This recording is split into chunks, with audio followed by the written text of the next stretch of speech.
Originally a cheap, plentiful, and man-made substitute for ivory, celluloid, one of the earliest of plastics, made its way into the manufacture of novelties.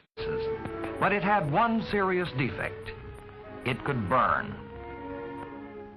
Welcome to the Kill It With Fire podcast, where each episode, a group of creative practitioners and academics from different disciplines takes a look at cult, neglected or overlooked motion pictures from the last few decades of celluloid, when movies were films. Talk hard, steal the air, pump up the volume. That's the tagline of the film that we're going to be discussing today, which is Pump Up the Volume by Allan Moyle, released in 1990. Shall we have a round of introductions? We've got a special guest, Ants, today. Ants, would you like to introduce yourself? I'm Ants, former DJ, which was influenced by this movie, and current drifter. Peter? This is DJ PT from the GYC. And I'm Paul Lewis, and I'm here to talk hard, steal the air, and get crazy. Put your parents' spoons in the microwave and all that dangerous stuff that teenage kids need to do to let off some steam. Jump up and down on a car. Jump up and down, yeah. Give dubious. Burn an effigy of your head teacher. Maybe that's going a little bit too far. We might get in trouble for inciting people to make effigies of the head teachers and then burn them. Don't do that. Give dubious, unlicensed mental health advice. That's that's quite good. Yeah, that's right, yeah. Oh, bless him. He does try, though, doesn't he, to be fair? I mean, these are the days before we were probably cognizant of those kind of things, really. But anyway, let's move on. So, Pump Up the Volume, directed by Allan Moyle, released in 1990, written by Allan Moyle, based, as I recall, on a novel that Moyle had written in the 80s, because he made a film called Times Square, released in 1980, and I think that was the post-production, that was quite a stressful experience for him. I think he had some issues with the producer of that film, and also around about that time, his hair fell out. And I don't know if those two things are related, the stress of that and his hair falling out. Some of the interviews kind of suggest it was. So he stepped back from making films for about 10 years. But he did a lot of writing, wrote a novel called Pump Up the Volume, but certainly it was the novel that became the screenplay. And the film itself, after its release, was novelised by somebody else, which is a weird sort of... Like, his novel was never published, but it was novelised. It's a bit like that 1997-98 adaptation of Great Expectations with Gwyneth Paltrow and Michael Douglas. Do you remember that one? I remember it happening. I didn't watch it. It wasn't a very good film. But I remember going in the bookshop not long after that film came out, and there was the novelisation of Great Expectations on the shelf. That reminds me of this. What's Pump Up the Volume about? Well, it's about Mark, Christian Slater's character, high school kid. His parents move. His father's... What does his father actually do? He's high up in schools. But it came across he's like a governor. Yeah, sort of like a... Yeah, it certainly has got more sway over the head teacher. So he's done some good for schools in New York, which I imagine at the time some of those schools in New York would have been tough, wouldn't they, I guess. And he's moved with his family to Arizona, a small town in Arizona, and he's taken a position as the governor-like position of the school that Mark goes to, where the head teacher, Mrs. Cresswood, is, what my wife would call an absolute knobhead. The categories of people. A moustache twirling villain. She is, yeah. She's real. Oh, she's horrendous. And we'll come on to Cresswood and what she represents a bit later. But she's been expelling students for to keep her grades up and taking the money off the government for these students as well. So she's unpleasant. She's nasty. But sort of Nurse Ratched sort of. She is a bit like Nurse Ratched, yeah. And but Mark, being the rebel that he is, he's got this. He's quite a lucky kid. He comes from quite a privileged background. He's got all these resources, this radio broadcasting kit in his garage. Yeah, and the know-how to jerry-rig something together at a moment's notice. And at the end of the movie, he actually jerry-rigs it all together into like a battery, and he's welding and stuff and soldering things, and he puts it in his mum's Jeep. And he and Samantha Mathis to go live broadcasting across the hills. If he was a woman and this film came out today, they'd call him a Mary Sue. I think they would indeed, yeah. But yeah, so he becomes the voice of his generation, expressing the angst and unhappiness and that his peers experience at the school. And his peers come together from various different backgrounds. There's punk kids, there's rich kids, there's nerdy kids. There's all the different cliques that you get in these high school movies in America in the 80s, when this was made, at least in 1990. They all come together to enjoy Mark's particular brand of shenanigans on the air. And he has this online moniker, this on-air moniker, I should say, online moniker. We'll talk about that a bit later. But this on-air moniker, Happy Hard Harry, or sometimes it's Happy Harry Hard-On, isn't it? Yeah. Which is alliterative. It uses the same initials as the school that Mark goes to. I didn't realise that until I rewatched the film earlier this year. That cottoned on or something. The initials of the school are the same as Happy Hard Harry's initials, but anyway, never mind. And he also falls in love with Nora De Niro, played by Samantha Mathis. Hot goth with the name of your grandma. And because the radio show is causing trouble for the school, it's being broadcast or rebroadcast across state lines. The FCC get involved, and the net tightens, if you like, on Mark. But he's very resourceful. This young man is, and he's got some amazing engineering skills. Well, the other thing he does is to throw the FCC off is that trap where he taps into the phone line of the elderly couple and it rigs up a transmitter to transmit it via radio, I think. It's almost like he read the script before. It is, yeah. To predict those events falling into place. That's all sort of very convenient. But nevertheless, massively entertaining film.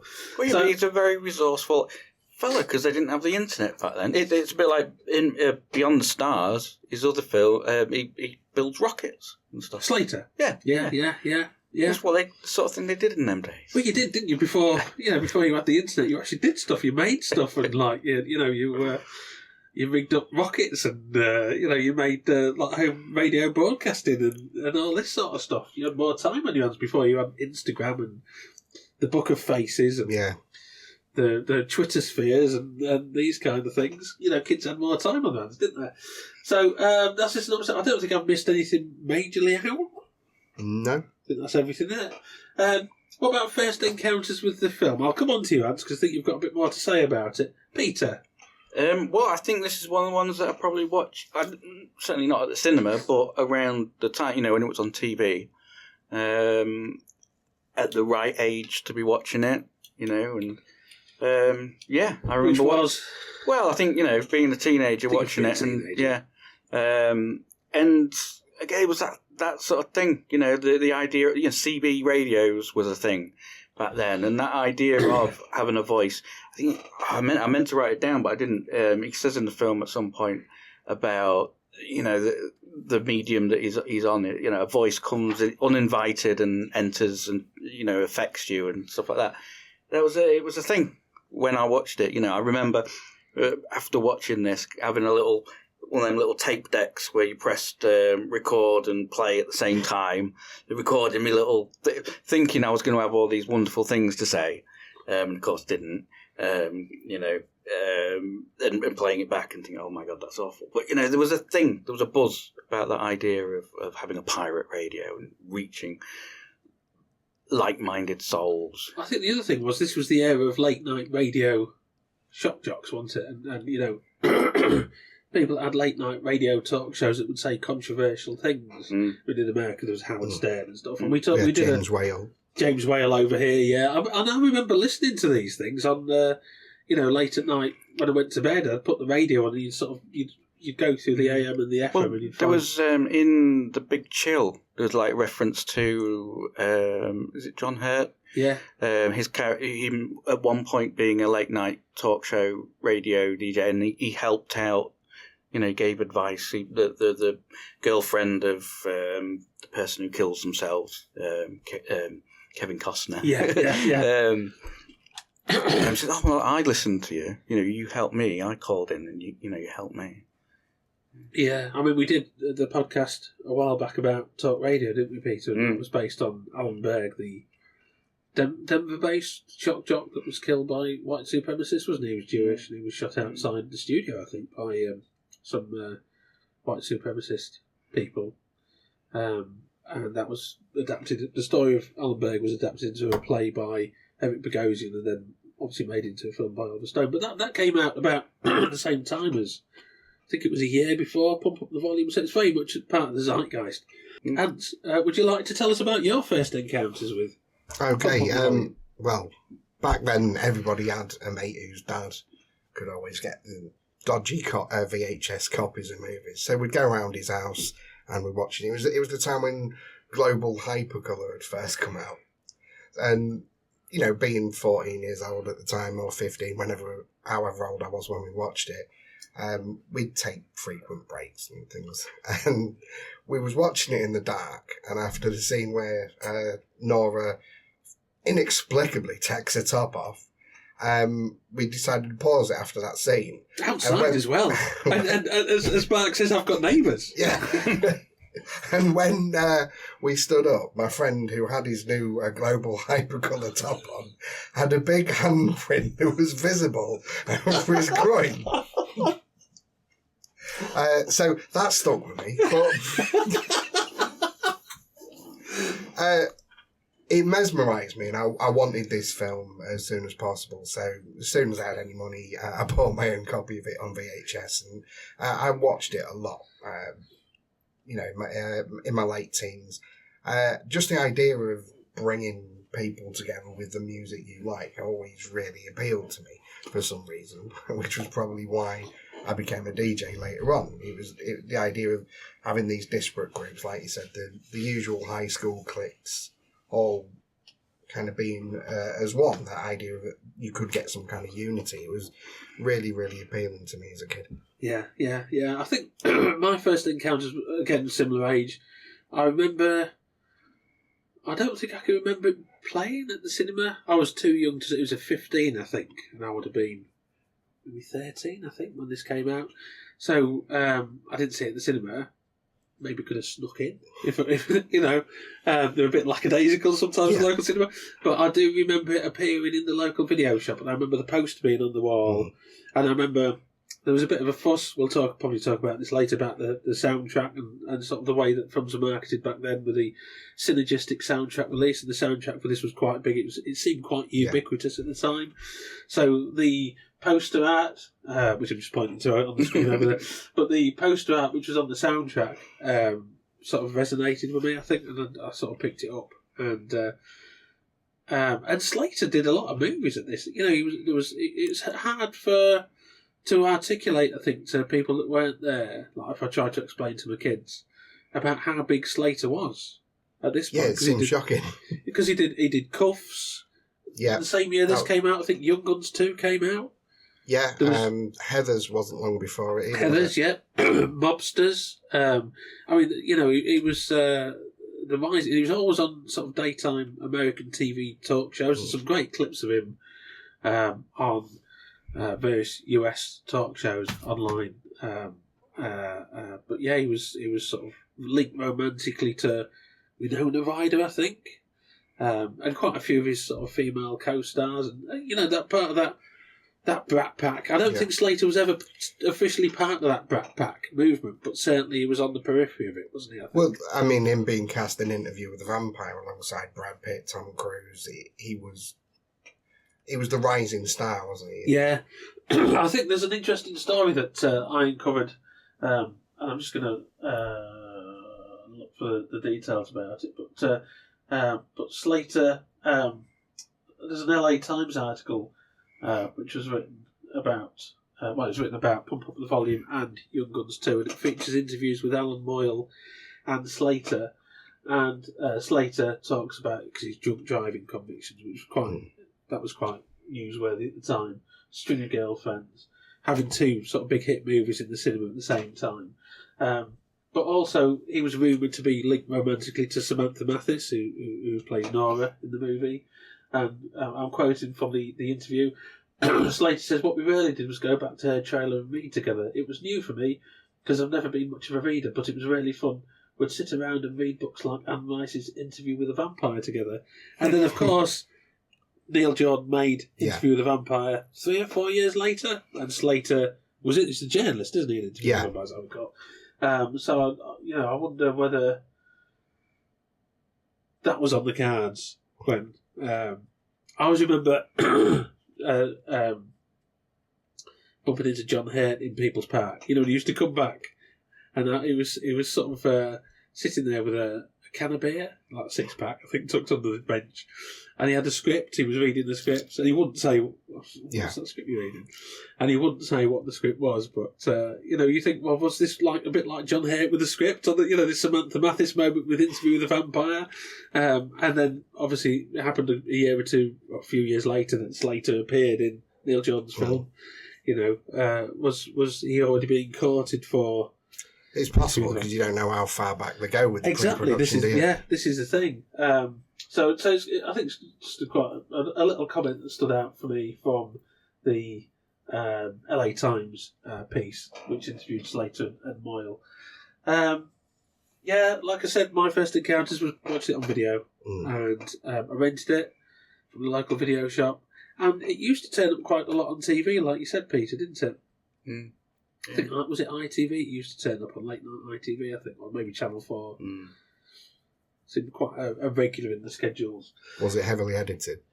ITV back then were horrible for that.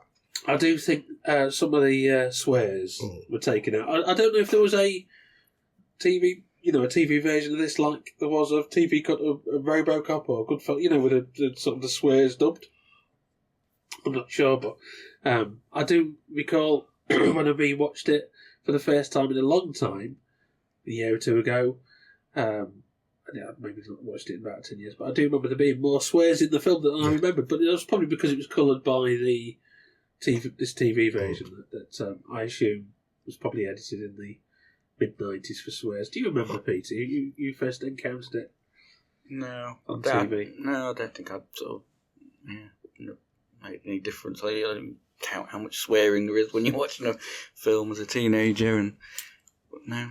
Certainly, there's a lot more vulgarity in this, like the masturbation jokes and that's what I was picturing in my head, an ITV version. I'm gonna go somewhere. Look out, Arizona! Go somewhere all over my face. And that little wind-up penis that I don't know, weird thing to describe, but that's bounced about in the open. Oh, yeah. I mean, how could you cut around that if you didn't want to show that? I don't know. And all the reference to cock rings and stuff. I mean, there's a lot more vulgarity in this than I recall. I was watching this on my laptop with my headphones on, Nick. We'd gone up to bed dead early because we were both tired, and I did stop it the first time he's doing his whole, and I turned to Tammy, my partner, and says, this is the sort of thing Paul makes me watch. And I took my headphones, unplugged them and rewound it. So, there you go. Dear me. We'll talk about the content, I think, of the radio show, or Mark's radio show, a bit later. I mentioned earlier Moyle, who's Canadian, his Trouble with Times Square. This was his first film after Times Square, so 10 years later. Later on, he made The Gun in Betty Lou's Handbag. I remember that being quite a good film, although I don't think I've seen that since the mid-90s. And also Empire Records in 1995. I'm looking around the room. How do you feel about Empire Records? I was going to mention that later on when we were talking about the soundtrack, because there seemed to be a slew of sort of grungy films that came out after this. Clerks as well. Mallrats, yeah. I mean, I've written about those. But Empire Records, I quite like Empire Records. I think, it's one of those things, I think it's on Pluto TV a lot at the moment. And if I turn on the casting device at home and it's on Pluto, I'll put it on. I quite like Empire Records. Isn't there something about that? Yeah, isn't it? One of them films, though, where you're not technically allowed to like it anymore. Because... something. I don't know. I don't know. Because there was young people and a slightly older person, and oh my god, you can't. Oh, there's that whole bit with Liv Tyler where she tries to seduce the record executive, isn't it? I think, I think that's it. And it's quite sort of Me Too, pre-Me Too vibes, isn't it? So I didn't know. I don't think it's that you can't like it. I think it's quite. I don't think it's immoral in the way that it depicts that. I mean, that sort of exploitation does go on. You could say that about this as well. I mean, it's showing, 15, 16-year-olds having sex, and showing what's supposed to be a 15, 16-year-old's breasts on screen. And Samantha Mathis' character, yeah. Although she was clearly like 20. I think she was older than Slater in this one. I think she was 19 when it was filmed or something like that. But I checked. But when you're a teenager, you don't think anything of it. But when you're watching it later in life, you're like, hang on, that's a bit dodgy. There was that. I mean, that whole thing with American high school films where the teenagers are played by people that the cast in this don't look far too old to be high school kids. Christian Slater looks about. He was 20, but he looks about. Samantha Mathis, all the other cast members do. But you get some of those American high school films where they're clearly like 30 or 35. And it breaks the suspension of disbelief a little bit, doesn't it? When you I've been watching lately, I don't get too far off topic, some of those neo-slasher movies from the late 90s, early 2000s. So I watched Valentine recently. And although the cast in that are meant to be a bit older than, but Cherry Falls as well. And, Scream is another one, and you've got these sort of high school kids that are far too old. I wonder if it was part getting older where you start to... Because it seems like the actors they're using to play school-age people now are more aged appropriately than they were. When we were younger, Ralph Macchio, wasn't he about 30 or something? Yeah. Well, we're watching Smallville, and I mean, fair enough, I suppose Clark Kent is an alien, but he doesn't look 17 that he's supposed to be. Hello, fellow kids. But I think as you get older, they look younger anyway, don't they? So they're probably of the same age as these high school role actors previously. But I think when you get to like 40, everybody looks like the policemen look about like 12 these days. Do you know what I mean? That's what my dad always used to say. I've got to that stage now. The film was based on the school in Montreal where Moyle's sister works as a teacher. I think that's a great little sort of nugget of information. And apparently he drew on a lot of her experience, and I think when you watch this film as a teenager, you watch Mark's antics and the teenage kids. As an adult, I watch it and I watch the sort of critique of sort of neoliberal educational policies. So, as an adult, I'm watching it and watching how his father interacts with the school and how the school acts with the kids, and Crestwood's sort of exploitation of she enrolls the kids to get the money from the government, and then she expels them as soon as she can for sort of minor misdemeanors, and I think that's my way into the film as an adult. Probably somebody who's working in education as well. I'll tap into that. Sorry, Peter. Well, I don't know. I mean, that was one of my issues with it, and I wasn't going to sort of talk about this until later, but because you've got that corrupt school. So I just made a note. Does like the uber bad and corrupt school serve as like an emphasis on a metaphor for the whole system? So the young kids and the adults, or is it because they've got that school that's got this particular headmaster that's particularly corrupt and bad and a Nurse Ratched type thing? Does that detract from it? Like William Foster's history of mental health issues in Falling Down, does that detract from the universal message because you're making it about one corrupt school or one person with like mental health issues that then goes on a rampage in Falling Down, rather than the everyday man who snaps because of everyday pressures?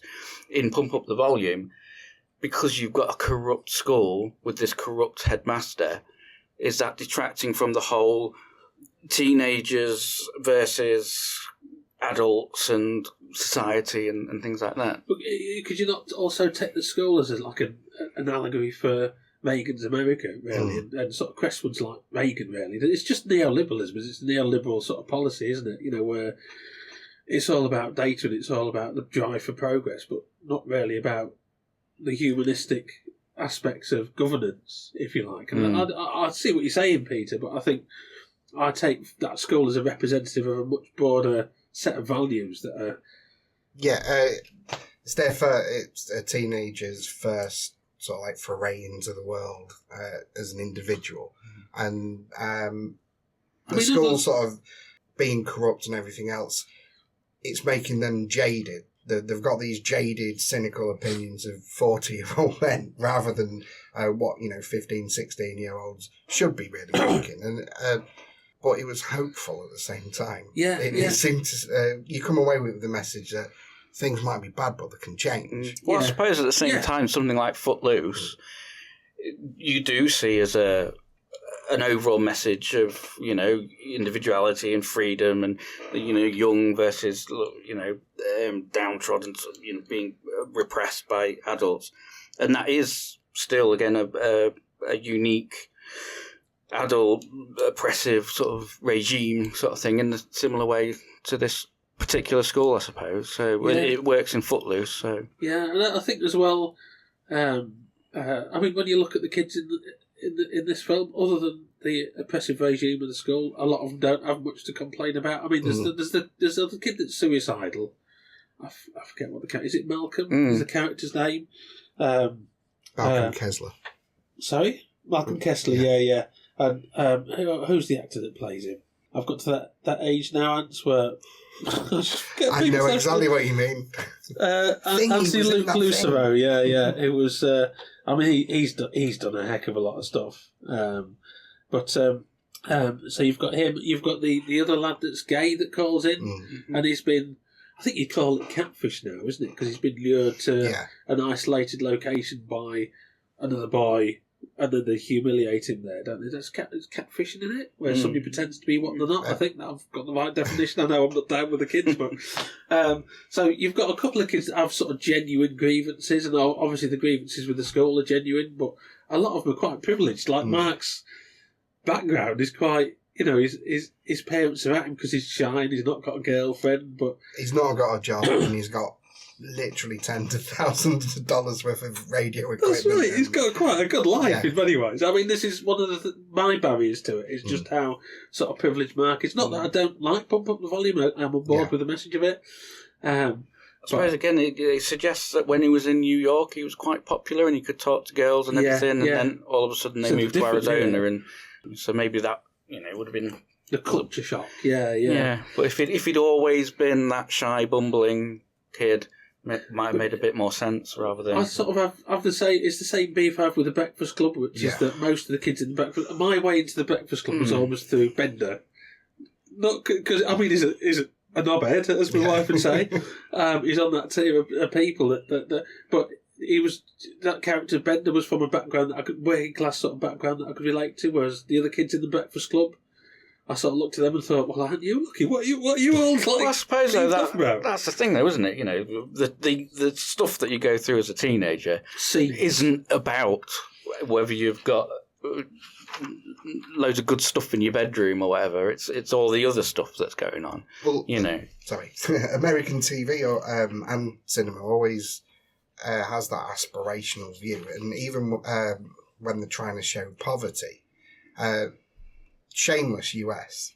People in America didn't genuinely believe people lived like that. And they had a detached house. I mean, you compare it to the UK version in one of those terraces that, being from Grimsby, you're very, very familiar with. You see them all the time.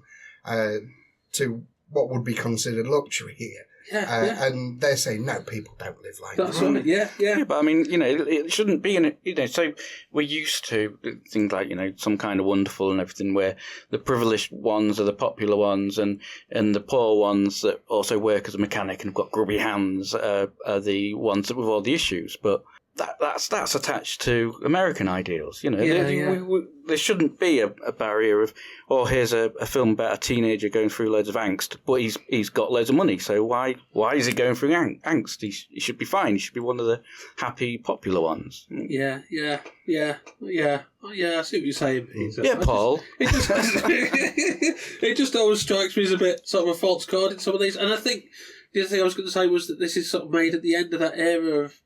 We mentioned this before about these sort of films about very white, suburban, middle class youth, and in the decade that followed in the 90s, we had much more films about sort of inner city youth, often sort of from ethnic minorities or often black kids from, poor families like Boys in the Hood, Menace to Society, and they were much more sort of grounded and gritty, I think. That's not to knock some of these 80s movies. I think they're an exploration of a certain sort of zeitgeist. It was quite progressive in a way that it was acknowledging that mental health issues don't just come from being miserable all the time. Yeah, exactly. You can be successful and have a nice life and still suffer with the same kind of problems as someone who does have genuine trauma in their life. Yeah. I mean, at one point, Mark, towards the end of the film, says being a teenager sucks, but that's the point. Surviving it is the point, and that's kind of what it's. I think that's what resonates for a teenage viewer, doesn't it? I think it's just me being a bit like.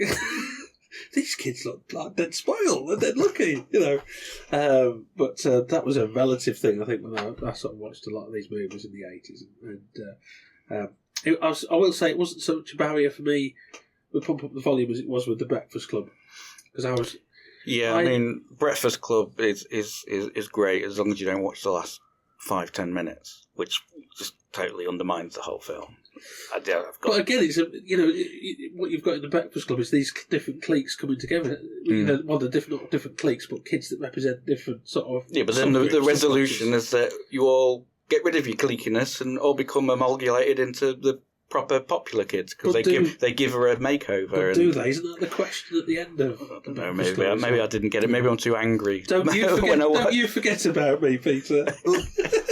The cliques were less pronounced, I thought, in Pump Up the Volume than I've seen in a lot of other films. Like you had your punk and your metal kind of kids, but it wasn't like the jocks and the nerds. Because the jocks and that were really quickly came together, weren't they? With the, I forget what they call those jackets with the white sleeves and stuff. They were varsity jackets. Yeah, they were very quickly together with all the other kids. And stuff. And the one kid that you do have that's really quite clearly from a privileged background, which is Paige, is the one that she's under the pressure from her parents, isn't she, to perform, and she rarely goes off the rails, doesn't she? She's the one that when Mark implores his listeners to go crazy, what does she put in the microwave? It's all pearls, pearls and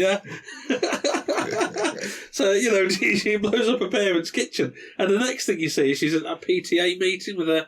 What's up, Peter? You got a muffler? I was just saying we could pause the recording and put that on. We can do, yeah.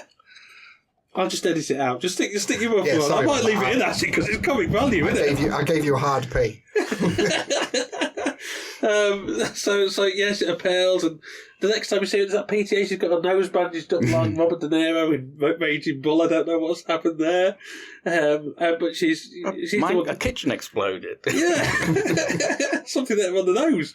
But and then she sort of storms out that she takes over that PTA meeting, doesn't she? Yeah, briefly, and then. She goes out and says, getting crazy, and, she's... Let her finish. Yeah. Finish, she's gone. Yeah, she's gone. She's already left. So, I think, interestingly as well, originally I think John Cusack was considered for the role of Mark. Cusack had done a lot of teen movies at that point. I think he'd recently done Say Anything.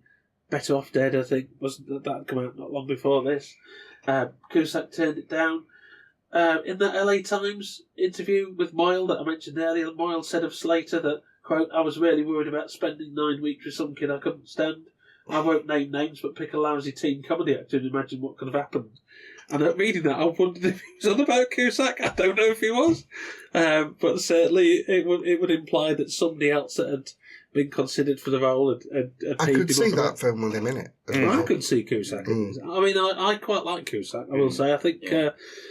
this was that point where he was turned away from the teen roles, and I think was he in The Grifters? Was this the same year? Yeah, The Grifters was very nice. Yeah, I love The Grifters. That's a really good movie, and that was a very different type of role for him, wasn't it? So you can see why, if he wanted to break into that kind of world, if you like, that Pump Up the Volume would be the wrong project for him.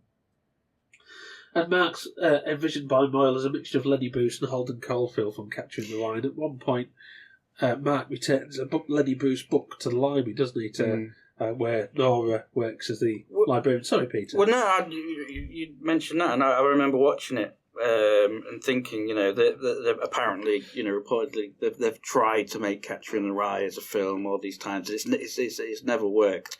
And I remember thinking, whilst I was watching this last night, that here's Catcher in the Rye. You know, all these other teen films that are happening. They're, you know, Some Kind of Wonderful and all those things. You know, those are Catcher in the Rye on film. You know, you wouldn't be able to put the book and the plot from the book directly onto film, but it is in there. It's recognisable in all these films. Yeah. He kind of goes through a Lenny Bruce arc through the movie as well. You know, It starts out, it's all, you know, the wanking jokes and everything else. Yeah. It's all about The making vulgarity people laugh. and then it becomes meaningful. all he's doing is talking about how hard everybody's life is and, you know, what's going on with him, which leads to his perceived downfall, which was similar to Lenny Bruce, where the system turns against him. Where his stand-up routine is just turned into rants about his trials and things like that. Yeah.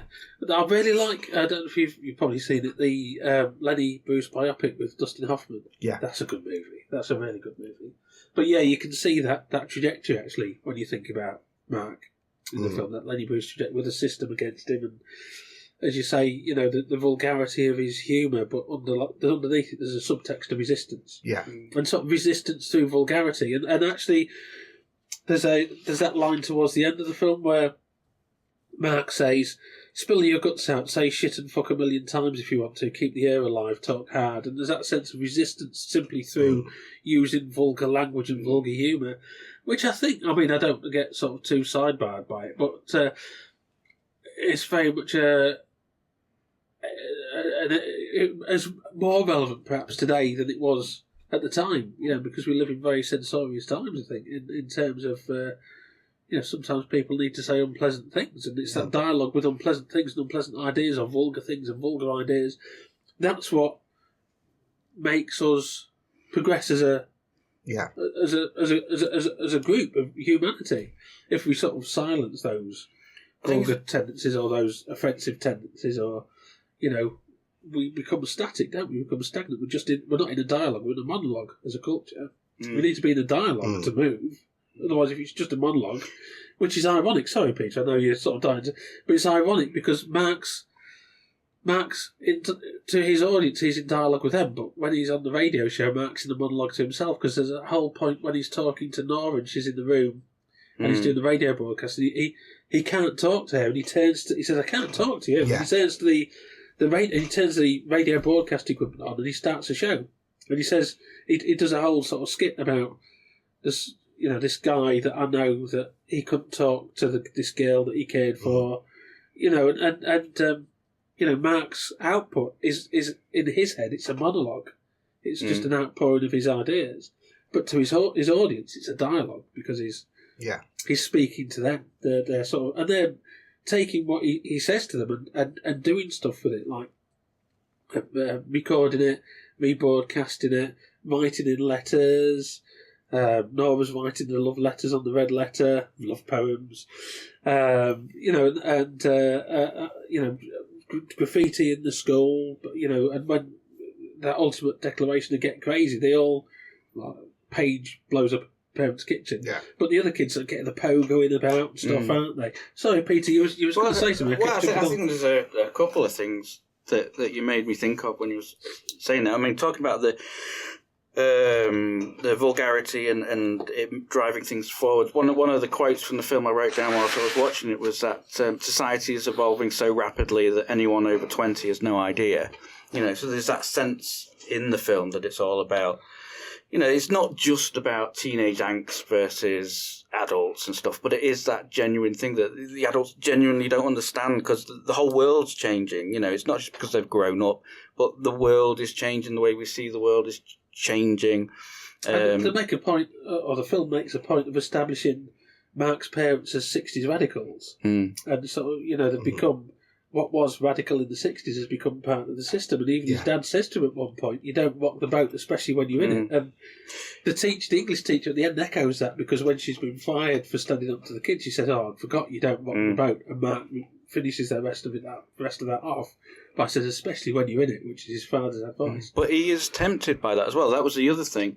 But what ultimately works, I guess, is his father has become part of the system, then establishes his credentials over Crestwood, and that's what stops her reign of dictatorship, if you like, at the school. Sorry, Peter, it just struck me that way. But Mark himself is reluctant, not just with the suicide, but, when things really start kicking off, and maybe this privilege thing sort of comes in, maybe, because when it starts getting a bit real, he's like, he wants to step away from it. He don't want to rock the boat from a certain perspective. And you can sort of see that maybe, again, that progression, Lenny's work and stuff.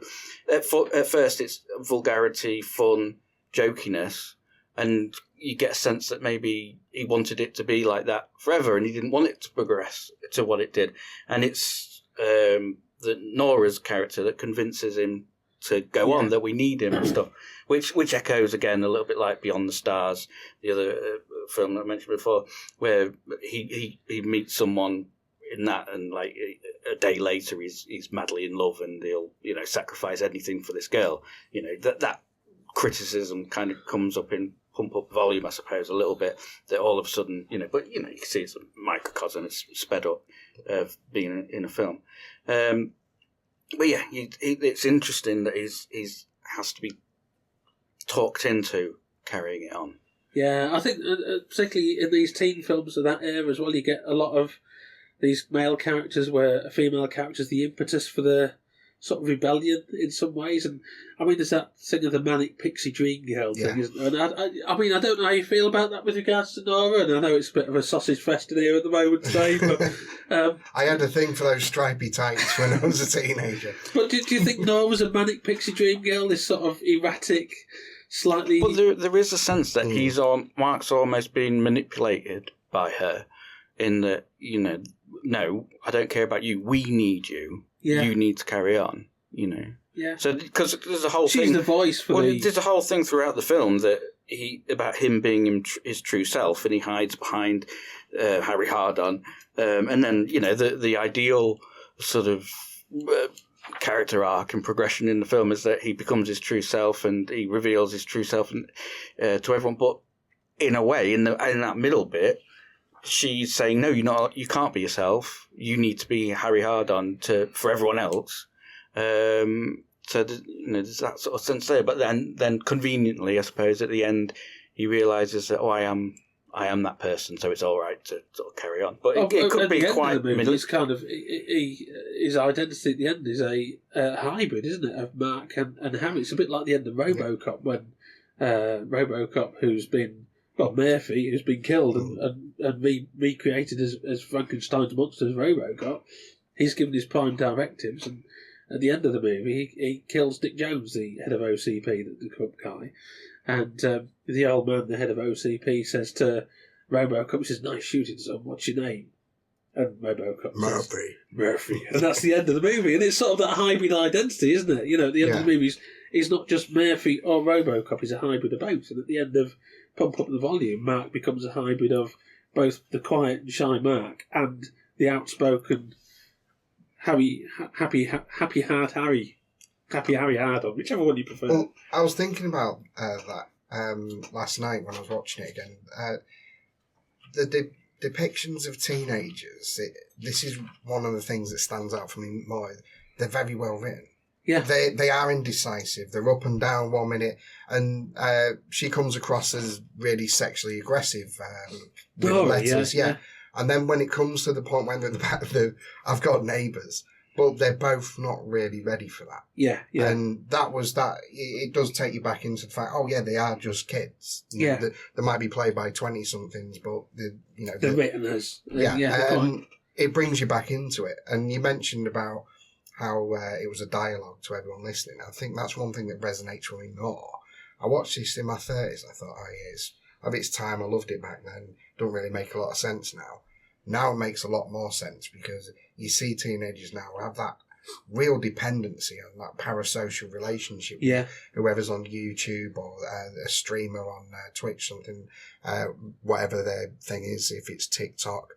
And you see elements of that film in real life as well. You've seen Jake Paul's fans doing stupid stuff because they're mimicking what he's done. He can afford to do it. He's a very clever guy, Jake Paul. Yeah.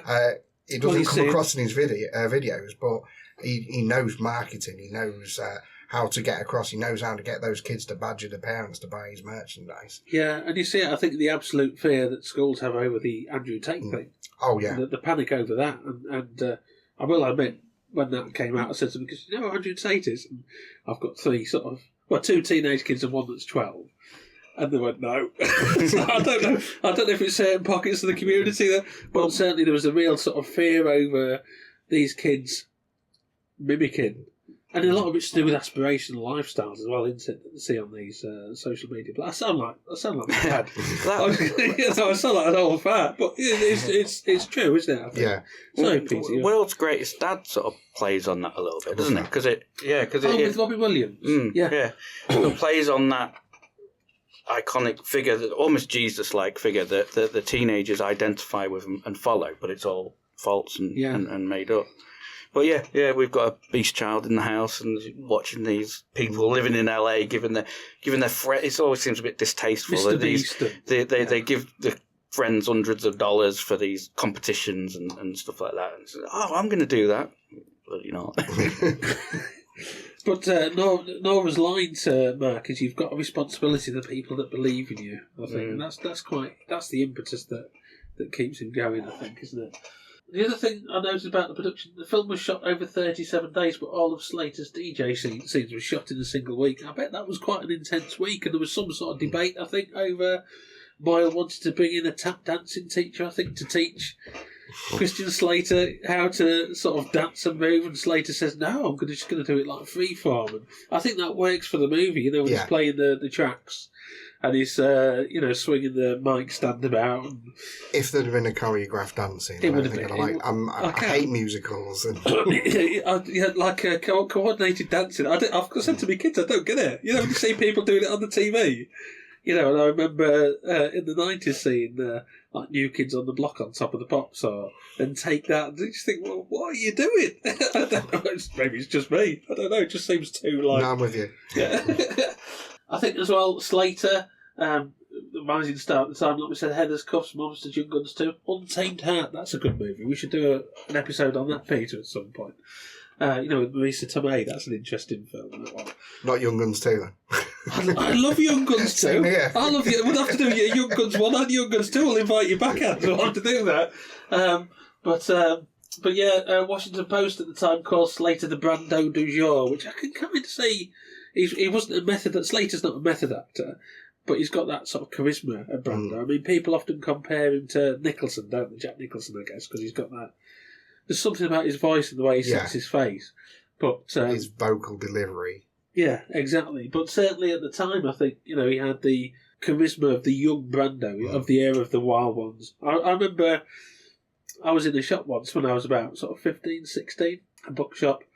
And there was a Brando biography that had just come out, and the bookshop owner was an older woman. She was like 55, 60. She said, you remind me of a young Marlon Brando. And you remind me of Marlon Brando. And my first thought was Marlon Brando in Apocalypse Now. This obese, middle-aged, balding guy. But she was trying to be nice, do you know what I mean? Anyway. But yeah, like I say, there's a few sort of, after this, there's a few splashes of these white suburban youth films. I think like the Kevin Smith sort of era, Clerks, Mallrats. I like Mallrats. I'm gonna come out as a fan of Mallrats. I enjoyed it a lot. I'm not so much a fan of Dogma. No, a lot of people love it, but it seemed too cluttered for me. Yeah, I really love Clerks. That really spoke to me. I saw that at the cinema. I was sort of 16 or 17, I think. I really love Clerks. Mallrats I really enjoy. And then after that, it's a diminishing returns for me, I think. Have you watched Chasing Amy again? Don't do it. Yeah, I did about 5 years ago, and I thought I wish I hadn't. But anyway, that's a story for another day. And Moyle described, we mentioned talk radio, but Moyle described it as a talk radio for teenagers, and I can sort of see that point. And Moyle also, I've seen interviews with him who speaks about the relationship between this and other 80s teen movies. He said, I wanted to make a movie that had an edge to it. I like all those John Hughes movies, but I always thought they were a little too pink. I don't know what he means by that. Weird choice of words, but I think maybe like soft. Maybe I think pink is a colour that denotes something that's soft, that's comfy, maybe. The edges have been smooth. Yeah, sorry, Peter. Well, you got to get me one bit of knowledge in that we mentioned talk radio, and of course Ellen Green, who's a teacher in this, was the ex-wife in talk radio. Exactly. Yeah. Thank you, Peter. And back to what Miles said, quote, they could have, those John Hughes movies could have been tougher. When we were doing Pump Up the Volume, I kept pleading with my producer, please can't we just offend 10 or 15% of the audience. I have to admit that I'd be secretly gratified if some people get upset and say I'm not going to let my kids see that movie, although I want my kids to see this movie. This is kind of like, I don't know if parents has moved on, but this is the kind of film that I want to show to my kids. Well, again, I was thinking with the Beast Chat, we're going through many issues at the moment. She's at that age, and again, I was thinking last night, should I sort of not, because if I suggest to her, "Oh, watch this film," then she won't. But I wonder if I could just leave it running or something, and she could watch in some of the pertinent parts of being a teenager is about struggling and getting through it, and yeah. I must admit, my sons are like, if I say you need to watch this, kids, they'll watch it. But my daughter, Dad, I don't want to watch that. She puts some rubbish on Netflix that's about like daddy, not daddy daycare. She said the other night there was Daddy's Home was on Film 4.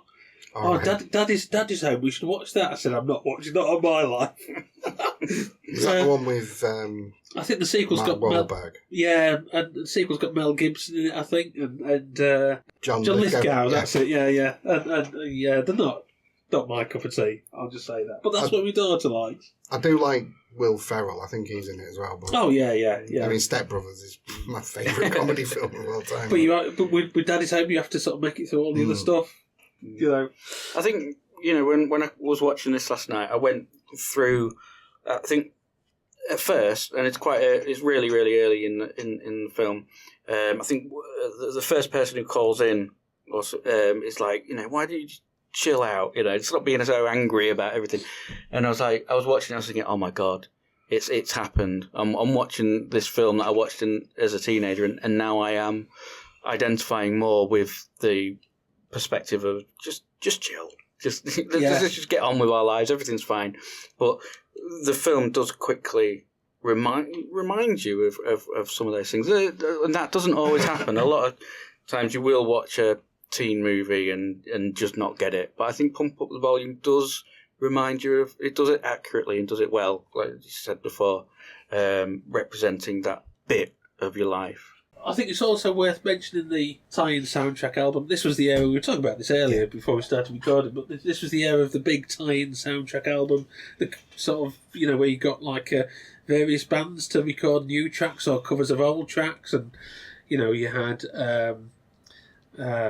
we mentioned Young Guns too. There was a Bon Jovi soundtrack to that, going out in a copyright strike with a blaze of glory.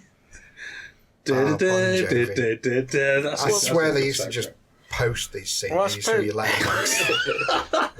That's interesting, because Knight's Tale was, when that came out, it was a big deal, wasn't it? That it was more contemporary music in a fantasy film sort of thing. But Young Guns too. There's lots of sort of precursors of that. I mean, these soundtracks.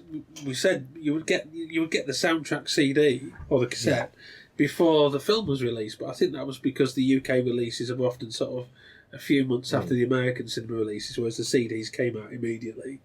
You had, we mentioned The Crow earlier, that was another big soundtrack, wasn't it? I remember the soundtrack for this seemed quite ubiquitous. You Pump Up the Volume seemed quite ubiquitous at the time. Lots of alternative music on it, Pixies, Soundgarden, Cowboy Junkies, I think, on there. Yeah. You mentioned your track. Henry Rollins' cover version of MC5 with Bad Brains. Which Ants tell me is apparently impossible to get hold of in any sort of I've not been able format. to find it. It might just be me being lazy. I never owned the soundtrack on the CD. It was, I mentioned Judgment Night earlier. That was another example. Yeah. Absolutely loved that. Watched the film a year later and it was a big letdown. Yeah. But the synergistic sort of, release a soundtrack, tap into that youth market, get them in to see the film. There were films like Batman that had the Prince soundtrack, and there was the Danny Elfman score for Batman, both released about the same time. After this, you had the Tarantino movie, Reservoir Dogs, Pulp Fiction, True Romance, another one. Natural Born Killers. Natural Born Killers, I think, is worth mentioning because of the Leonard Cohen connection. Yep. And of course, his theme, Mark's theme for Happy Hard Harry's theme is Everybody Knows by Leonard Cohen, which is that off The Future as well? Is it off the same album that the Waiting for a Miracle and stuff off Natural I'm Born not a Colours? big Leonard Cohen fan. I'm going to check. Everybody knows that the dice is loaded. Everybody knows. The only Leonard Cohen I know is from this film. No, it's from I'm Your Man. Yeah. Watchmen. Yeah. I'm Your Man, which had First We Take Manhattan. That's a good track. Just pictured Leonard Cohen in my head doing that Wham. Oh, Laz, I can't do it. I'm sort of doing, remember Richard Cheese, Dick Cheese, lounge against the machine. I was doing with Leonard Cohen, sort of Dick Cheese there. Just while I was looking it up, but it's off I'm Your Man. But the tracks on Natural Born Killers are from the future. We're Waiting for the Miracle, The Future. That was the title track off the album, isn't it? That's on and that had Cowboy Junkies on it as well, didn't it? So Cohen's quite an interesting one, I think, in the sense that L7 and stuff as well. Yeah, I remember the L7 one. When I get mad and I get pissed, I grab my pen and write on a list. Sorry, the Dick Cheese version again, didn't it, that one? But yeah, that was a cracking soundtrack. But yeah, so the Leonard Cohen thing's quite interesting in the sense that Cohen's, if you think about this film, Pump Up the Volume, you've got the parent generation from the 60s and the 70s. Cohen's the soundtrack of that in some ways. Yeah. But he also, his music resonated, I think, as to teenagers in the late 80s, early, a bit like Tom Waits. It's sort of universal almost, isn't it? Or maybe the Rolling Stones. My kids listen to the Rolling Stones. They're sort of well upon the new Hackney Diamonds, the new Rolling Stones album. I mean, the generational span of the Rolling Stones is absurd, isn't it? But Cohen was similar, and I remember we had a lot of Cohen albums on LP at home, but I wasn't allowed to listen to them because my mum's friend had sort of, she'd attempted suicide listening to, not that was the cause of it, but listening to Songs of Love and Hate, I think it was. The only thing I really knew about Cohen was what I'd heard on McCabe and Mrs. Miller. I thought, oh, that's quite cool, But that's a very teenage thing as well. That you don't really see teenagers have an identical musical taste to their parents. No. But they often glom onto that sort of one artist that their parents loved. With me, it was kind of Otis Redding. Sitting on the dock of the bay, that sort of thing. But that said a lot to me in the soundtrack as well, that he kept using that same Leonard Cohen album. He's surrounded by tapes. He's got lots and lots of music, but he's always going back to that one and having it as a signature as well. It's something that always inspired me. I had my signature song at the end of the night as well. Yeah, and I think the sort of the lyrics resonate as well. It's quite defeatist, that Cohen track, as a lot of Cohen tracks are. The poor stay poor and the rich get rich. It's very, very bleak, I think, and it's sort of, and it represents the bleakness in the world that I guess Happy Hard Harry's a resistance to. Yeah. In many ways, through his sort of vulgarity. I think there's a cover. Isn't there a cover of that Leonard Cohen track a bit later on by somebody else? Yes, and it fits the tone of the film perfectly as well. It's the build up and his escape from the basement, and he's on the road and everything else, and it's uplifting. Yeah. Which is one thing you could never really say about Leonard Cohen. That's right. Yeah.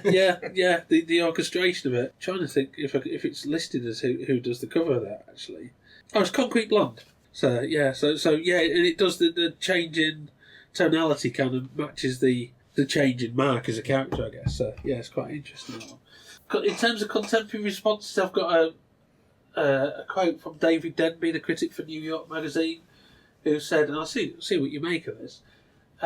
He says about the film, quote, "It's not convincing that the school authorities would react to Harry's mild protests, his hit guidance counsellor act, as oppressively as they do. Most of Mark's rant is traditional adolescent squishy feelings, anxieties about finding an identity and fitting in. Moyle, in other words, is playing the great American game of peddling rebellion without content. He offers self-expression as the cure to adolescent funk. Everyone, the movie says, should start his own radio station and talk about his feelings." How do you think about that? Some poor grammar in that. Everyone should talk about his feelings. Yeah, that's a bit. Are you getting paid to do this? It sounds a bit like that's the parent generation response to the movie, isn't it? That one at the time. I mean, at a certain point, that reminded me. What Denby says reminds me of what Mark's father says at some point, which is he says everybody's got problems, but you're not going to solve them if you don't communicate them, and that's David Denby's interpretation of the film, isn't it? So Mark's father's advice to his son. Well, it kind of reminds me of what I thought about when I watched it again in my 30s. Because when I watched it in my 30s, just didn't like it. I don't know why it was. Watched it again, loved it again. It's just really strange that I'm like, I'm going to leave that in my past now. Yeah. Nostalgia hasn't really tinted it well. But I think you hit a certain point in your life where you're like, oh yeah, everything that you used to believe in was wrong. Yeah. And then you get past it and you're like, well, no. Actually, I was a bit wiser when I was younger. Yeah. It is important to note that when I watched it in my 30s, I was working at the DWP at the time, so that might have had an outcome on it. I think I had a similar response when I rewatched it. I was probably sort of about 30, I would say, and it was one of those things, I don't need to watch this again for a while. And then I rewatched it a few years ago, and I thought, actually, that's a really interesting film, I think. Sorry, Peter, you were going to say? I think like the adult reactions of it reminded me a little bit sort of Charlie Bartlett sort of vibe to it. You know, this youth's got, you know, a following. Again, I suppose, like, well, the interesting thing about World's Greatest Dad is that the parents get swept along with it as well, don't they? Yeah. Which is different. Yeah. I think the other thing that probably resonated, probably more watched it recently, fairly recently, was the use of technology in it as the means of articulating rebellion in an anonymous way. And Mark's use of that pseudonym, Happy Hard Harry, probably that challenged me in the sense of, you know, the use of the internet and social media and sort of unregulated warriors and unregulated self-expression there. There's that great situation, this phrase, isn't to be childish, be irresponsible, be everything this society hates, and that's what kind of Happy Hard Harry represents, and that's what he brings out, that cathartic expression of, you know, if the antagonist in the film is Crestwood, the principal of the school, and the school is the repressive regime that they're battling against, the catharsis is the explosion of energy that the kids experience after listening to Happy Hard Harry. And his obscenities, his vulgarities are all a conduit for that. They're a vehicle that carries that audience to, you know, and this is kind of why, you know, I think whenever there's attempts to sort of clamp down on free speech and stuff, you know, because governments don't like free speech, do they? But this is what they're frightened of, isn't it? It's that catharsis. They don't want the catharsis. They want you to feel oppressed. Well, again, I think because you watch. I was really watching this from two perspectives. You know, with just sort of a person of that age, sort of, well, not age, but acts like that age in the house. You know, it really is pulling you from two different sides, because you watch it and you realise that the children are having this, you know, real impactful sort of expression and connection and things like that. But then another part of you is thinking, oh, they're just listening to some loud crap and misbehaving and causing damage and throwing smoke bombs around. You're never going to get that stain out. What are you doing? Just do your own work. And it's so strange. You talk about watching it in your 30s and then watching it later. You know, when you watch it at a certain point in time, I think I'm in a really weird point to be watching it, because it is resonating with me and reminding me of those things about being a teenager, but also watching it, being aware how some other people can watch it and say that, you know, this Harry is just a disruptive force that's stopping people doing their work, and, you know, it's just so strange that to just have that dual sort of perception of it, to know how easy it is to forget what it was like to be a teenager, and to be the adults in the film, to be the bad guys and say, oh, we just need to oppress it because, and not even oppressing it because they're worried about the freedom and expression and stuff like that, but just because it's noisy and it's making the children misbehave and not do the homework, not even getting, you know, maybe we credit the adults with too much in these films. They're not necessarily not wanting the children to to express themselves and be free and have these wonderful cathartic moments in their life. It's just because it's noisy and it's disruptive. Not even disruptive in a big D, capital D disruptive. Just annoying. Yeah. It's always like telling your teenagers not to listen to it because it's annoying, not because of these greater issues that we've been talking about. I mean, which is even worse. It's even more tragic because we're oppressing the youth and stuff.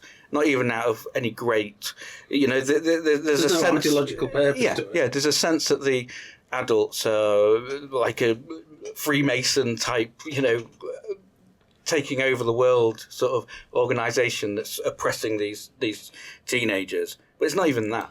It's just like, we've got jobs to do. We've been working at the school for ages, and I'm tired. I want to go home. And if the school does well, I get good wages and stuff.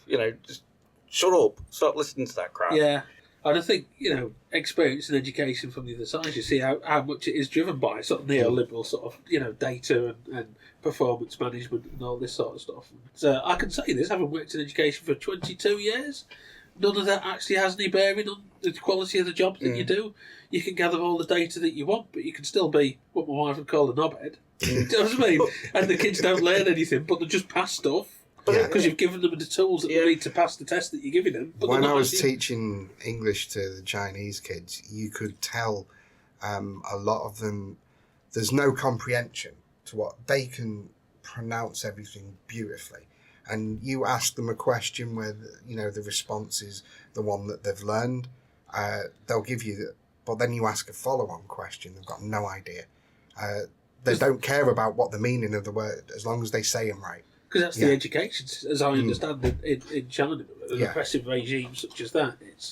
You just want people that are conditioned to respond in a certain way, don't you? You don't want them to be thinking about. And this is sort of what I just want to make it very clear. A lot of the kids aren't like that, but there's some of them that comes across. Yeah, exactly. Yeah. But again, I think it almost goes back to that quote from earlier that society is evolving so rapidly that everyone over 20 has no idea. But it's almost like because we're pitting the adults against the teenagers, and like I said, maybe the adults aren't in that same battle in a way. They're just fighting for different rules. They just want to get on. But society is evolving. Well, maybe people evolve as well. People grow up and the priorities change and things like that, and they genuinely have no idea. So it's not this big oppressive thing.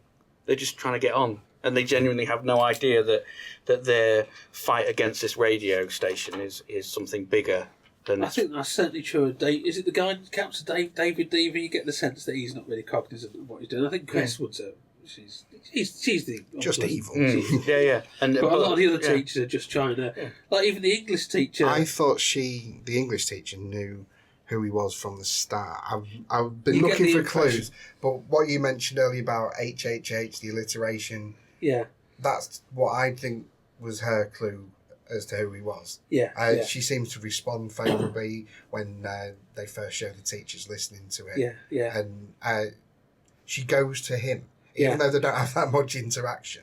When she's fired, she seeks him out to tell him. So subtext, I think she knew all along, and she's trying to feed it to him. We have to say that the Mark's got this voice disguise that doesn't disguise the voice at all. It's a Clark Kent Superman sort of thing, isn't it? Just put the glasses on and you can't recognise him. But I think I did think, actually, watching it, how come his parents didn't realise it was him? When immediately. I mean, they do a little bit. I love that moment where they suspect that it might be him and they're banging on the door and the break in, and he's furiously covering everything up. Like speakeasy, sort of. I was about to mention that. You better not be expressing yourself, darling. Oh, you've got a girlfriend. I see you're having unprotected sex with a girl. My mistake. Carry on. That's a fantastic little scene, that. But it's just, as well, that he's furiously sort of trying to sort of cover his tracks. It's been like me if I'm, watching a film in the afternoon, the wife comes home early from work, I'm sort of, I'm watching a film, I was actually doing some work. I'd like to edit that bit, she'll kill me. Cut that. Yeah, cut that. I think, again, just going back to that point about the technology and sort of how pertinent it is today, and the film's themes in that regard. And Mark, he talks about a million voices crying out in the wilderness, and he says, "I'm calling on every kid to steal the air, find your voice and use it. Pick a name, screen name, you might say these days. Keep this thing going. It's your life. Do it. Take charge of it." And the film ends, even though Harry and Mark and Nora are arrested. The film ends on that sort of positive note because you've got a montage of kids, young people that are doing their own little radio shows, aren't they? So well, I think he'll get a good book deal out of it. I think he'll be all right when he comes out of jail. But I think we were talking about it, weren't we? As we were setting up, wouldn't it be amazing to use this room that we're in now to do a student radio thing, where we are. And it is so strange how it's come round that the students probably wouldn't maybe pick up on it being a student radio station, but if you called it a student podcast, and podcast now has got that thing.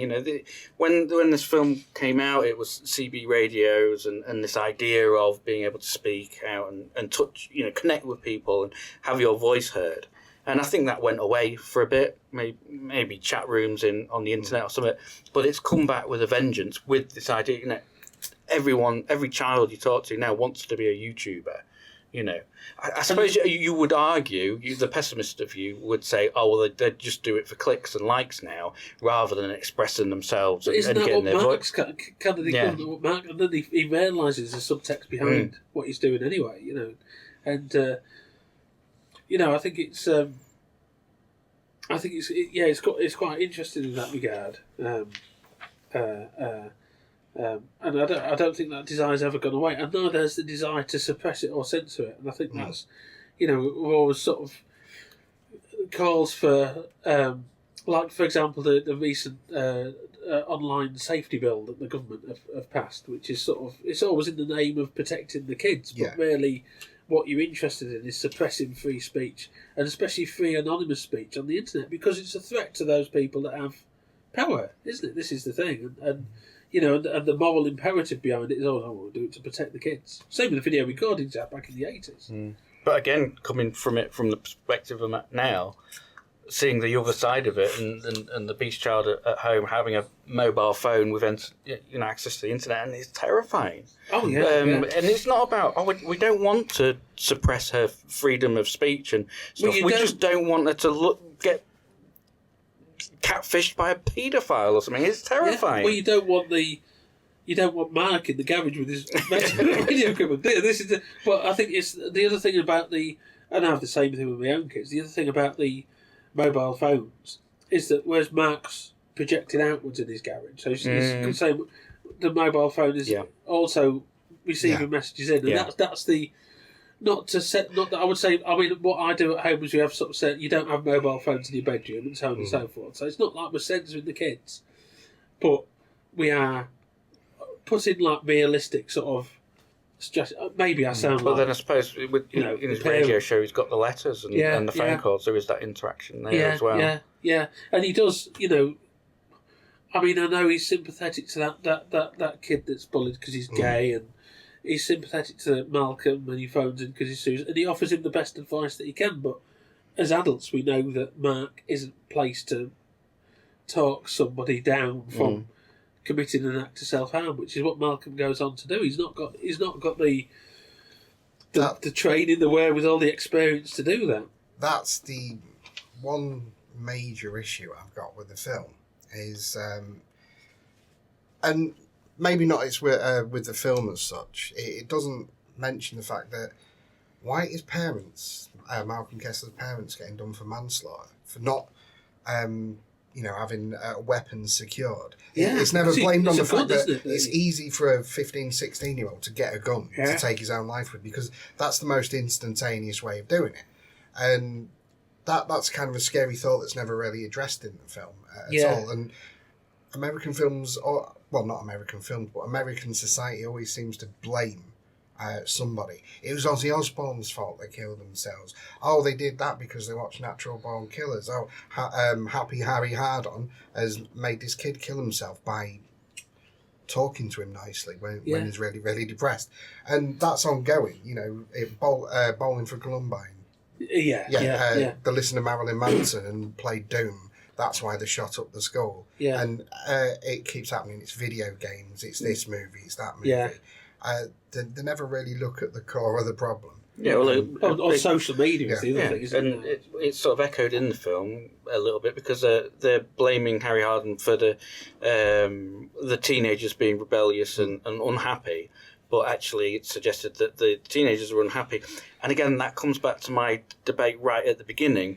I think really you want to be saying that the teenagers are unhappy because they're going through stuff and they are unhappy. But another part, what the film brings in is, oh no, actually they're unhappy because the school is corrupt and they're unlawfully expelling people and stuff, which I think possibly does detract from that message, because you're saying, oh, you know, the authority, it can become that the authorities are trying to quiet Mark down because he's exposing the corruption, but the bigger idea is that idea of American society or adult society saying that it's these disruptive forces that are making people happy. No, it's because people are genuinely unhappy, which is why they're unhappy and angry and upset, not the computer games, the music, the radio station. But what muddies the water in this film is that other factor of, oh no, they're actually unhappy because of the corrupt school. Yeah. And people getting expelled because they're pregnant or... Yeah. Or failing in maths or whatever. Yeah. Well, that suggests a world where you've got to imagine how much pressure is on the rest of them. They're going to notice that if people are failing subjects, then they're gone. So even if it's not explicitly said to them, they're going to pick up on it and they're going to feel rigid all the time. Like Paige. Paige was the example of that. She was the one getting all the good grades, but it was getting on top of her. She had to live a life according to that. Yeah, the expectations that were placed upon her. Yeah, and the solution is to throw pearls in a microwave. And I don't know what happens to her nose, but she looks like she's been in a punch-up, but I assume it was like implements from the kitchen that are hit her in the face. I don't know. But yeah. I think there's a lot to think about in Pump Up the Volume. I think, revisiting it consolidates the fact that I think it's a rather good film. And like I say, I've watched it 3 times this year already, so it's kind of...